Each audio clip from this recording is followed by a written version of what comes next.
Hello everyone, my name is Michael SK and welcome back to Katawa Shoujo. Now, it's been a while since I last recorded. Actually, when I last recorded, I got sick. I ended up running out of breath at the end of the recording session. Like, I was about ready to pass out. It was, quite honestly, that bad. But I think I'm good now. I hope. I've been recording these past few days, so I think I'm alright now. But I guess this will be the piece to see if I'm really okay, because this does require a lot of talking. But yeah, I really don't remember what we did last time. We are in Hanako's route, that is for certain. And I think we have to, I guess, help out with the student council again. They keep on beckering us to do this shit, even so we're not on the council. And we've told them like 90 times that we don't want to be on the council, but I guess we have to help out this time, and I think we should go for it. I don't see why not. Plus, we can involve Hanako, which means we can kind of get her, out of her little shell and start to get her out there. So we're gonna go for the "What do you think, Hanako?" What do you say, Hanako? If we all help, it shouldn't take long at all. Hanako's fidgeting answers my question before she can even form the words. I really need to go. You know what? This probably wasn't the best way to go about things. Well, that was to be expected. Looks like it's just me and the council girls again. It's easier to resign myself to another afternoon's work in the small council office. I'll catch up with you later, okay? Okay. Right. Now that the farewells are over, it's work time. Fucking course it is. God, I love doing work that I'm not even supposed to be doing. Misha and Shizune frog march me to the student council office, never once letting go of my shoulders. I feel a little bad for ditching Hanako like this, but if this is the price of getting Misha off her back, so be it. So then, what are we up to today? Debrief. Huh? Isn't that supposed to happen after something? Yep, we have to collate all of the information from the festival so that Shi-chan can debrief the teachers. Shizune drops a large pile of paperwork on the desk in front of me and smiles succinctly. You need to sort those out into two piles. One for financial stuff like receipts, one for feedback, one for positive feedback, maybe one for things that look like they could be problems next year, one for problems that probably won't be able to be fixed. That's a few more than two piles. Huh? Oh, right. Yeah, I thought it would be only two piles. My bad. Right. While I'm doing this, what will you two be doing? Well, we missed lunch because we were collecting all of these reports, so we're gonna go get some food. I hate these characters. Like, why? Why didn't you just sort them out while you were collecting them? Thankfully, my self-defense mechanism kicks in and prevents me from opening my mouth and further worsening my situation. Huh? How is that fair? I was fretting over the unfair distribution of work so much that I didn't notice that Shizune had kept on signing. If it weren't for Misha's outburst, I probably wouldn't have noticed at all. Shizune seems to be delivering a fairly long string of commands to Misha, and none of them look pleasant. Reaching a conclusion, Misha sighs briefly back to Shizune, and then sits down at the desk next to me. Shizune waves to the both of us before disappearing out the door. What was all that about? Shi-chan was worried that you'd get it all wrong unless you were supervised. And since she can't tell you how you are messing things up, she's making me stay. Ah, bummer. I wanted to go with Shi-chan. But she is going to bring us back some food.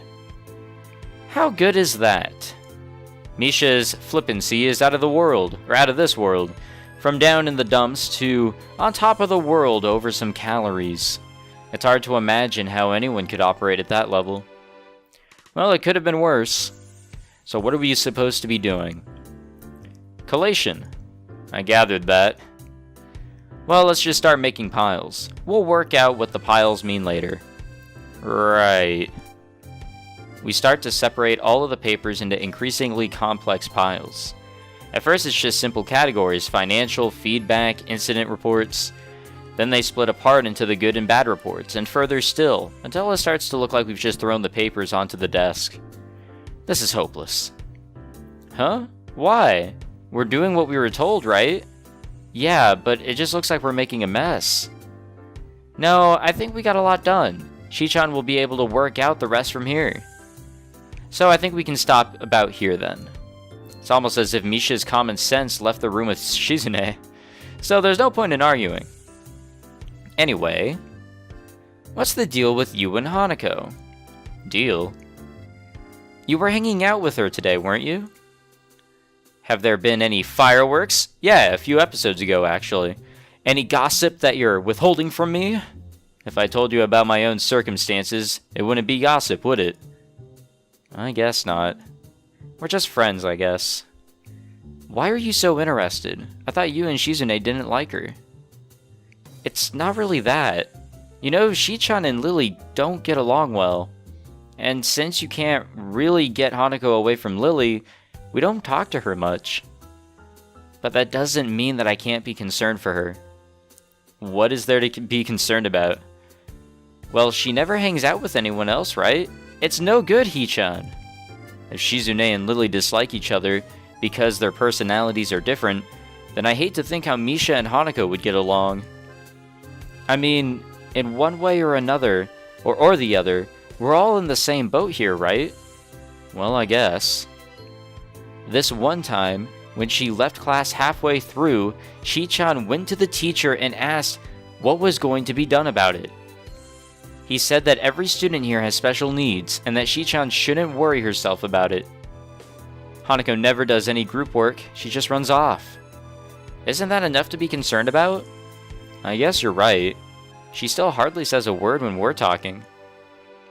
Well, that's more than I've been able to do.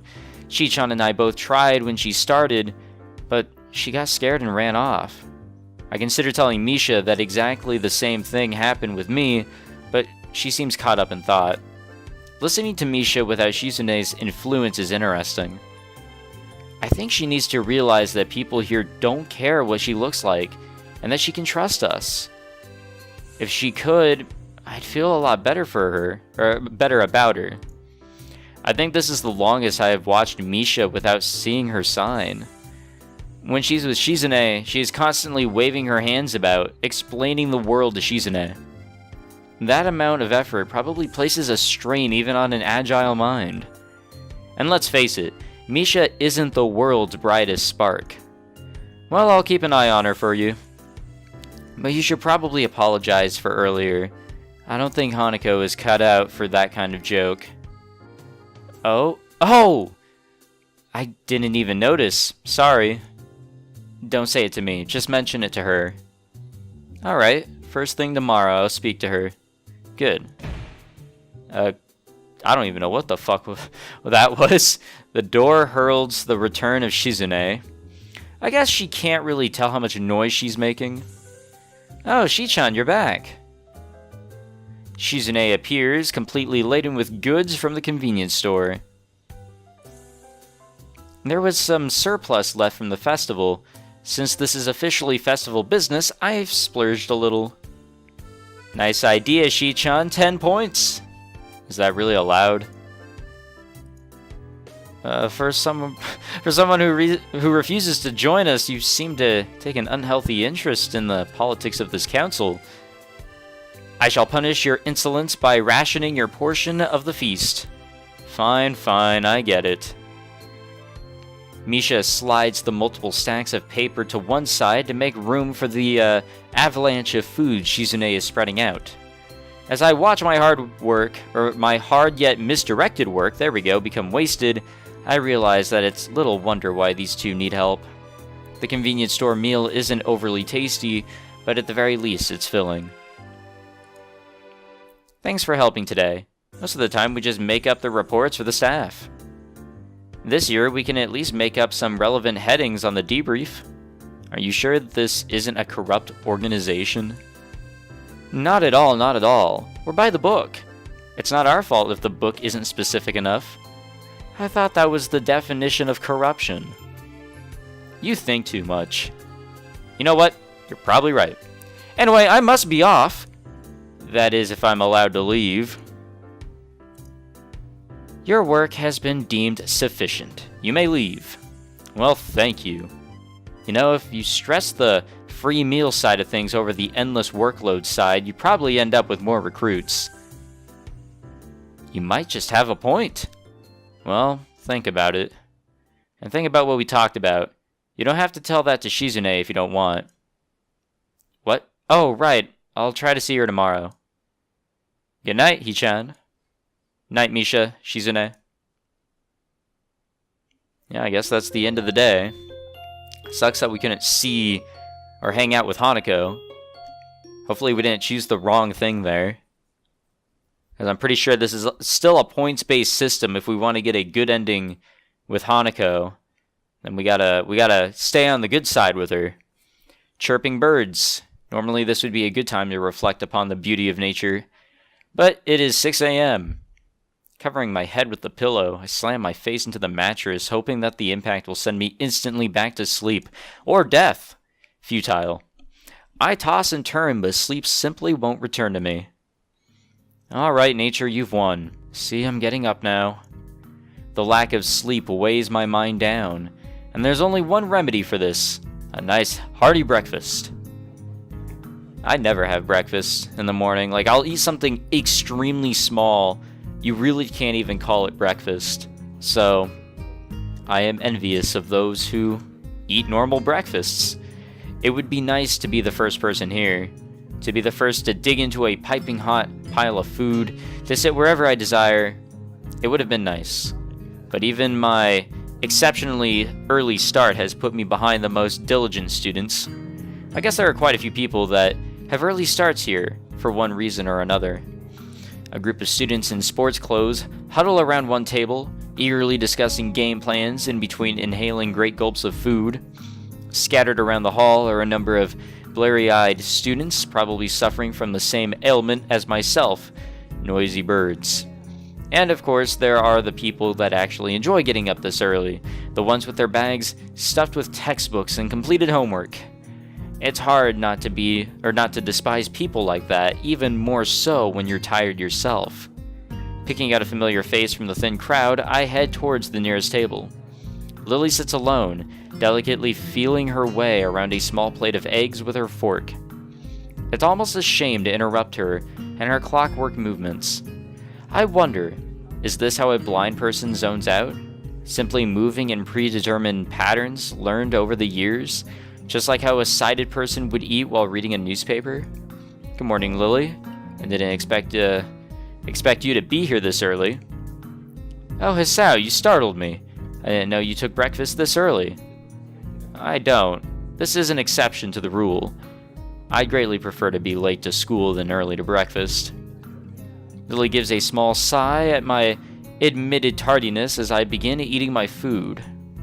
It doesn't take long for her to lapse back into her previous mindless nibbling.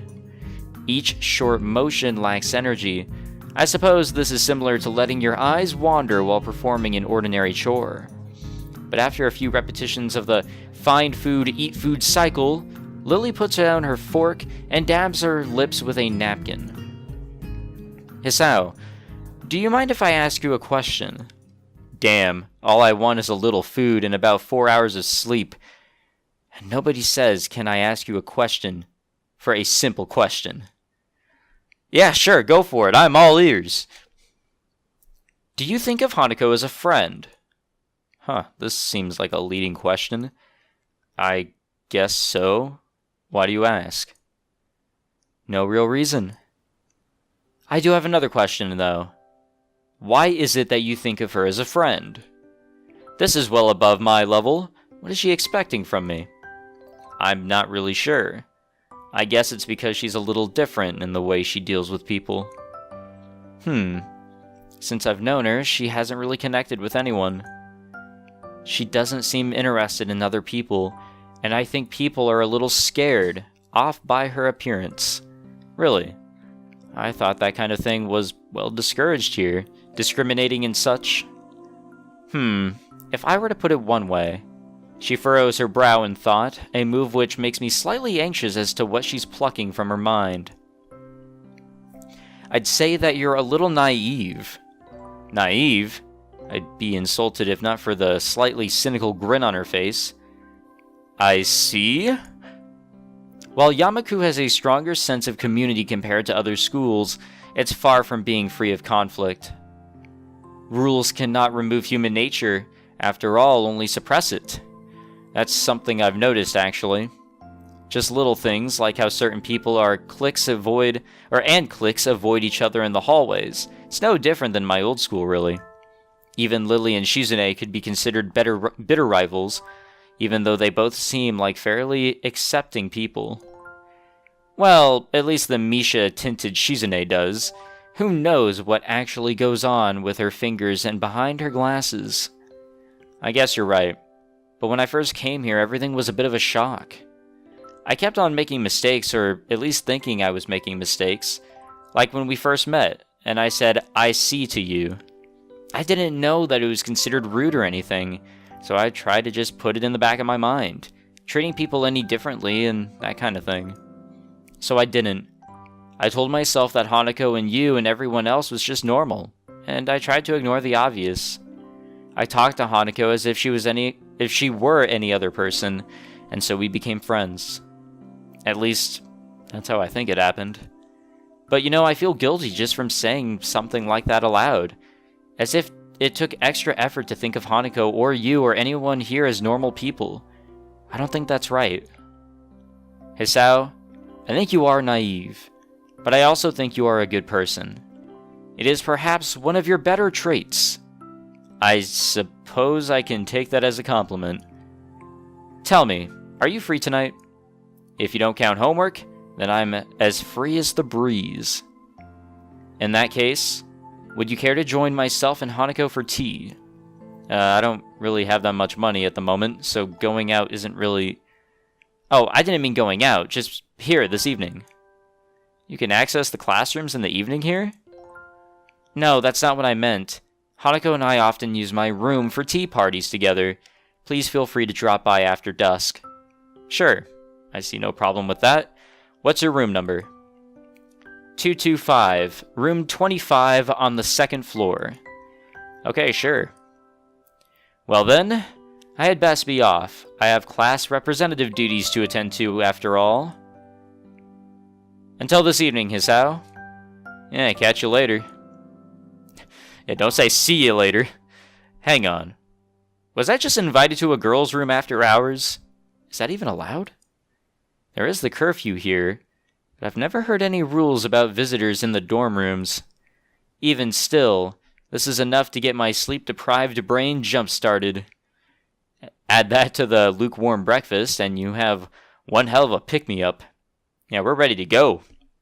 Let's fucking take this day on like it's, I don't know where I'm going with this. I grudgingly go to class, still a little excited at the prospect of breaking the rules.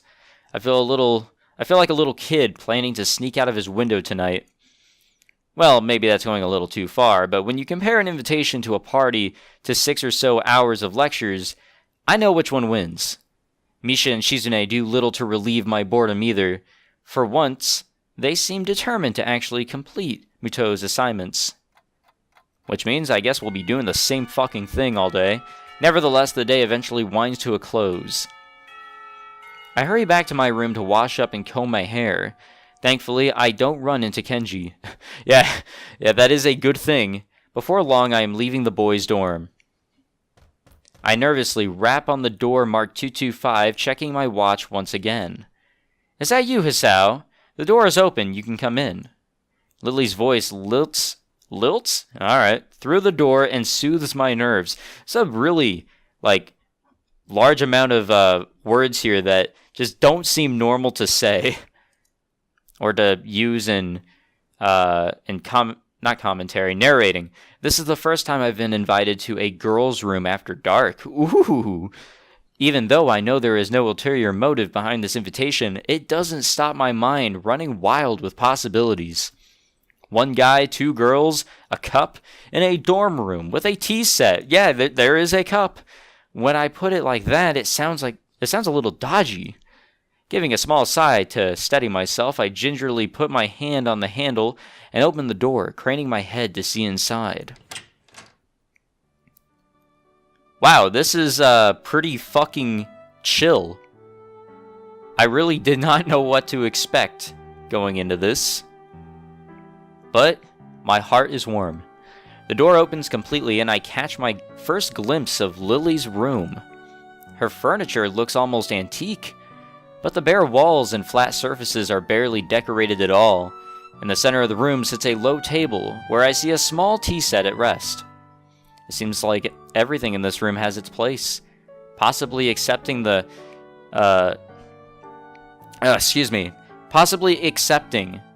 several piles of books stacked up against the wall. My sense of vision isn't the only one to be stimulated. The faint smell of something can be picked up on the air. Nail polish, perfume, makeup. It's hard to describe in any way other than girly.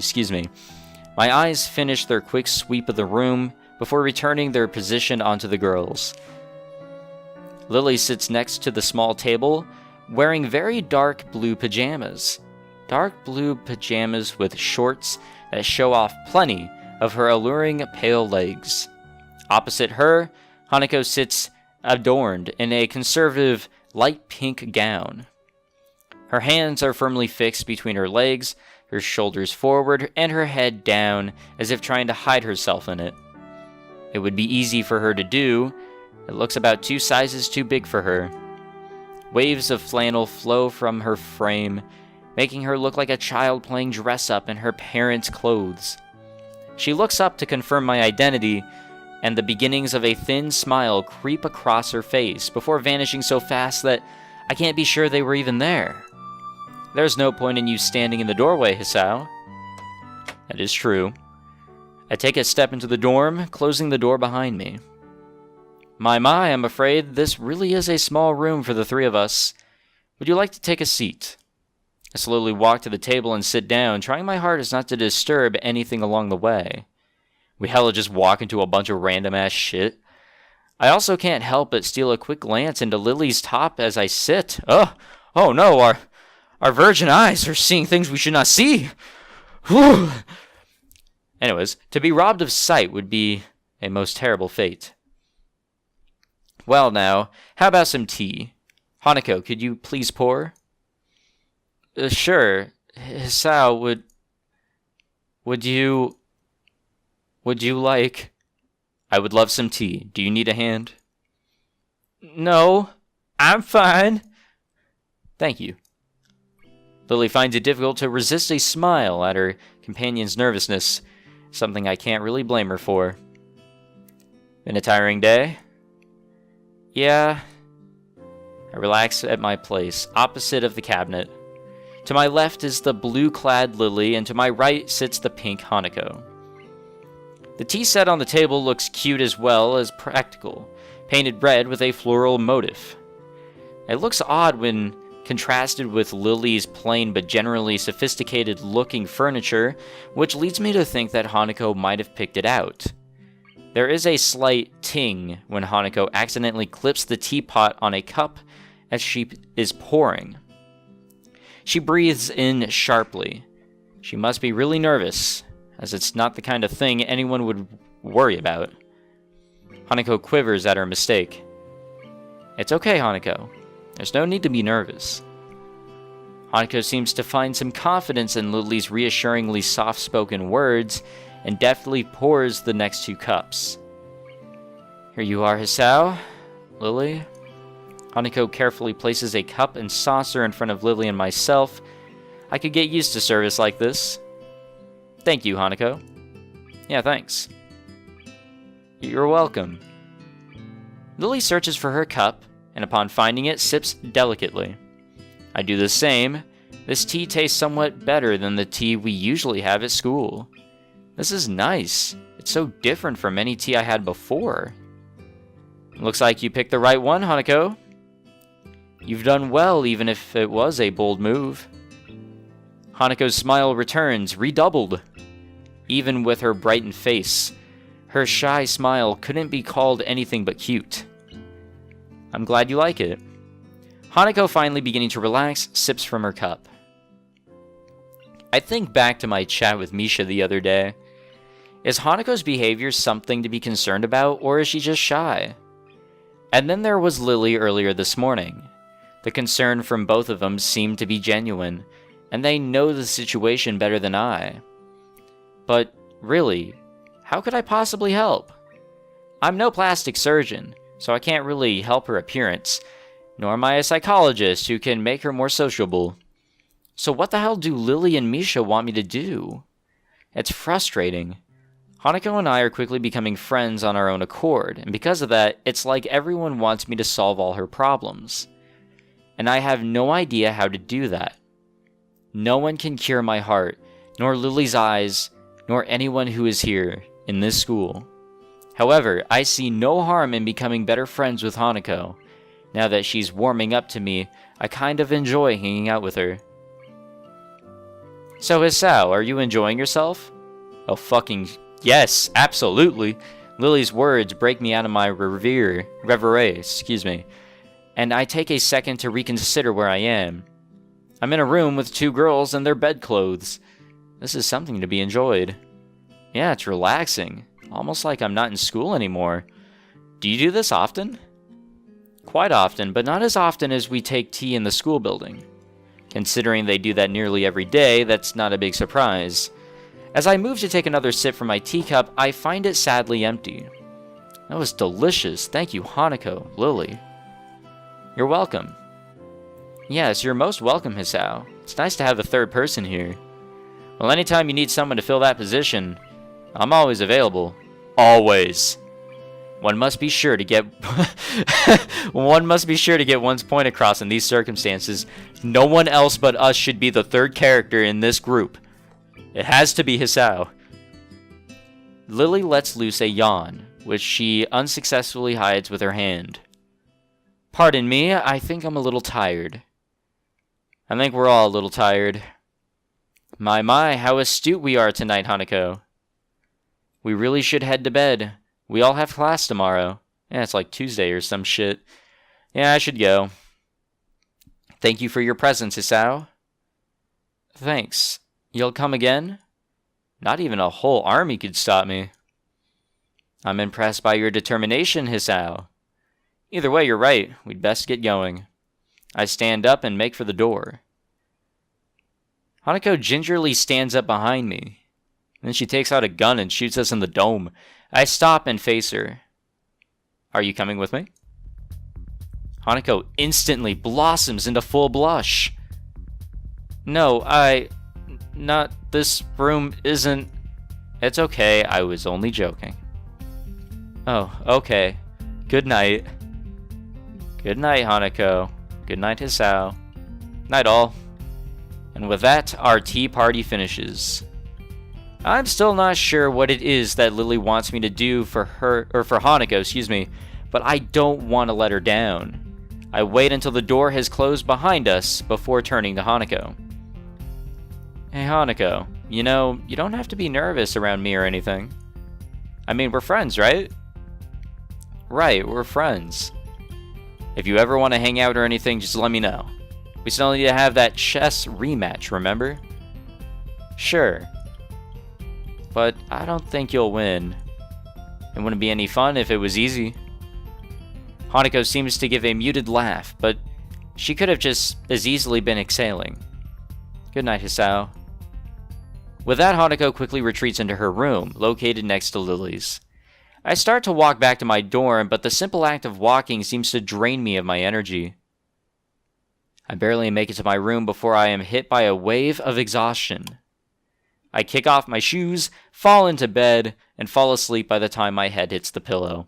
Damn, I wish I could go to sleep that easily. That'd be fantastic.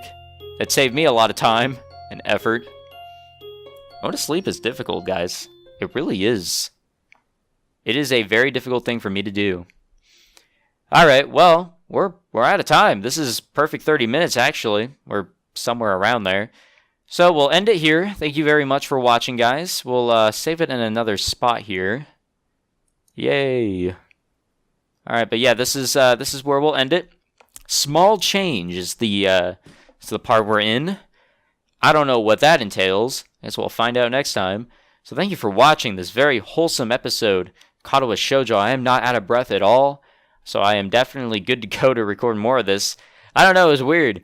When I recorded this last time, like, I was just out of breath the entire session. Especially at the end, I just felt like I was gonna, die. And no, afterwards, like, when I was trying to render everything out, I was just so out of it. My head hurt, my face hurt, everything hurt. My soul was hurting. So something was definitely wrong. It was definitely the first step of me getting sick with something. But I'm all good now, or at least I hope so. So thank you again for watching. Really do appreciate it. I'll see you all in the next one. Take it easy.